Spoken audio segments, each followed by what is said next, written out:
കൊല്ലം കരുനാഗപ്പള്ളിയിൽ വിൽപ്പനയ്ക്കെത്തിച്ച MDMA-യുമായി പഞ്ചായത്ത് മെമ്പറുടെ മകൻ ഉൾപ്പെടുന്ന സംഘം പിടിയിൽ. ഊച്ചിറ പോലീസും ഡാൻസ് ഓഫും ചേർന്ന് 3 യുവാക്കളെ പിടികൂടി. ഇവരിൽ നിന്ന് 2.96 ഗ്രാം MDMA കണ്ടെടുത്തു. വിവരങ്ങളുമായി കൊല്ലത്തുനിന്ന് ഷമീർ അബ്ദുൾ ചേരുന്നു. ഷമീർ, ആരൊക്കെയാണ് പ്രതികൾ? എങ്ങനെയാണ് ഇവരിലേക്ക് അന്വേഷണ സംഘം എത്തിയത്?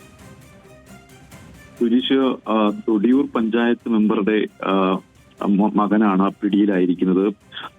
ഇന്ന് രാവിലെയോടുകൂടി നടത്തിയ പരിശോധനയിലാണ് ഈ 3 യുവാക്കളെ പിടികൂടിയത്. വരവിള സ്വദേശി നിതിൻ, പ്രയാർ തെക്ക് സ്വദേശി അഭിഷേക്, തൊടിയൂർ തഴവ സ്വദേശി ആർച്ചത്ത് എന്നിവരാണ് അറസ്റ്റിലായിട്ടുള്ളത്.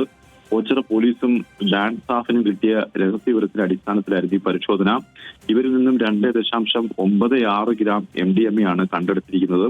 ഇവർ നിരന്തരമായി ഇതര സംസ്ഥാന തൊഴിലാളികൾക്ക് മയക്കുമരുന്ന് എത്തിച്ചു വരുന്നവരാണെന്നാണ് ഡാൻസ് സ്റ്റാഫ് ടീം പറയുന്നത്. ഇവർ നിരീക്ഷണത്തിലായിരുന്നു കുറച്ചധികം ദിവസമായി. ഇതിന്റെ അടിസ്ഥാനത്തിലാണ് ഇവർ നാട്ടിലേക്ക് വരുന്നു എന്ന വിവരം കിട്ടുകയും ഇന്ന് ഇവരെ പിടികൂടുകയും ചെയ്തിരിക്കുന്നത്.